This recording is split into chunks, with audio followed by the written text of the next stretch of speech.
Before I make this video, I just want to simply say I'm in no shape or form or fashion hating on Yamal. I actually admire his game, and I'm doing this video to push awareness on the traps that football players don't get to see. Actually, this video's creation comes from the backlash of Yamal's 18th birthday party, which actually reminded me of none other than Adrian Peterson, the former NFL legend who threw one of the most extravagant birthdays when he turned 30 years old. Although there isn't much in common between the two, their ways of celebrating have some similarities. While Adrian Peterson paid celebrities such as Jamie Foxx, Wale to perform at his birthday event, Yamal had Speed and allegedly paid some OnlyFans model $20k to attend his party. While Adrian Peterson brought out exotic animals and had all kinds of activities, Yamal paid short people as entertainment. From my point of view, I see Yamal's behavior as being at the beginner level, and maybe in the future we could see him riding camelbacks and have Travis Scott perform at his birthday one day, just like Adrian had Jamie Foxx. But the sad thing, after Adrian celebrated his 30th birthday, 5 years later he had already started facing financial struggles, with reports stating that he owes more than 12 million in debt. This is after he made more than 100 million in career earnings. And I'm not saying Yamal could end up in the same situation, but sometimes you can learn a lot from stories of how other people ended and take lessons from them. The narrative that people were jealous of Yamal is kind of immature, more especially in the climate of football players being set up by blackmail. The amount of players who are targets for financial gain is shocking to me, and most of these other footballers who are victims never really share the details so they can help other players to avoid these issues. And recently there was a clip of a rapper called Babyface Ray that I liked a lot. In my opinion, this video should be sent to all football players. Did your pimp send you?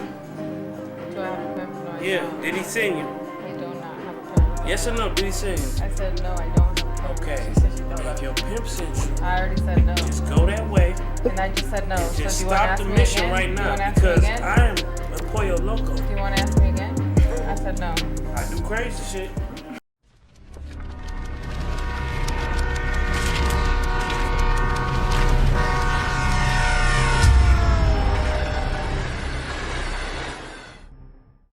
In the National Geographic, when a lion goes hunting to improve the chances of catching a meal, these animals usually go for the easy target. Usually they attack the young for their lack of social awareness, the old because they are not fast enough to run away, and this phenomenon could be translated to pimps who send out women on missions. The movie called Goldie is a perfect example of this. I don't give a shit about what happened to you. Now I want you to get yourself together and get back out there and get me my money. Now I don't care how long it takes you, you get out there and get it. Currently, famous OnlyFans creator Lily Phillips is rumored to be targeting old people in the nursing home. Remember Welvin the Great when he was getting loads of action from the baddest chicks in the world? With football players' salaries being public information, a few clicks on Google can reveal how much a player makes on a minimum. That's excluding sponsorship deals, performance bonuses, etc.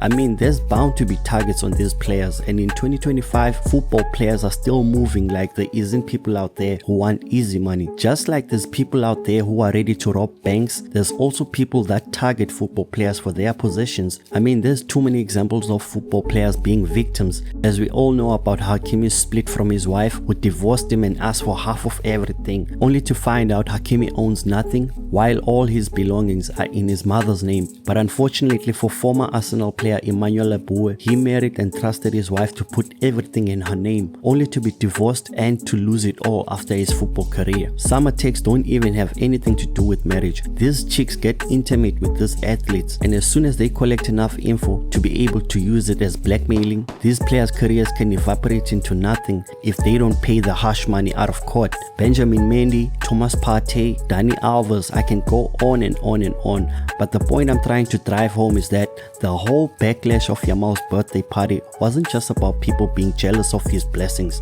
Instead, the backlash was about the dangerous traps that he isn't aware about. Allegedly, he offered a girl 10k to attend the party and also asked her to bring some of her friends along.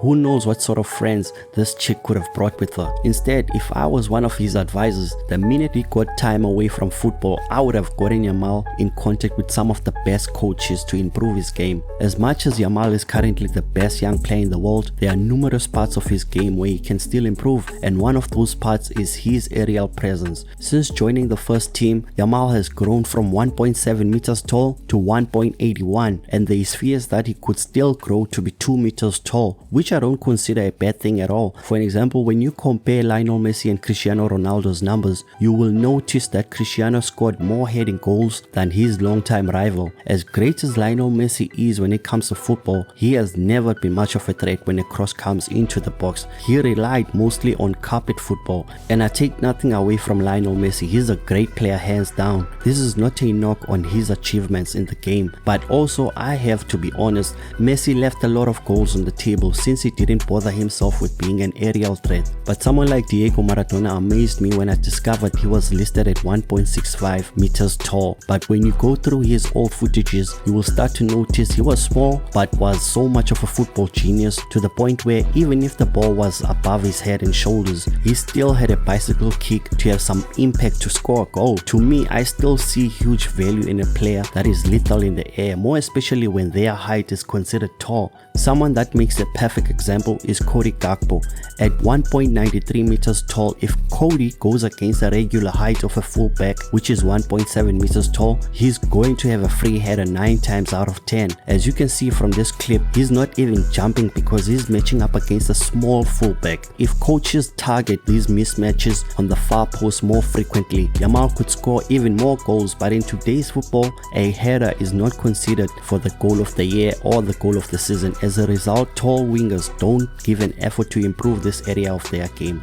In my opinion, if Yamal grows even taller than he is right now, he can be even more scarier than Neymar, Messi or Ronaldo, because from what I have seen so far, Yamal is most effective when he's on the ball, but that only makes you predictable and easy to be neutralized. Teams can even target a player that is only effective on the ball by kicking and hurting you. So being able to let others create and just finishing off chances is a skill that needs to be improved if a player plans to have longevity. Many wingers get kicked a lot because they want to be on the ball all the time. You can even notice when there is a corner kick and some of these players will refuse to go to the box. Instead, there will be 2 players who want to take a quick corner just because their heading game is in the toilet. Not only does this cause a defense liability if there is a counter attack, but their presence in the box could have helped their teammates from being blocked. I'm not sure why football coaches never address this stupid tactic.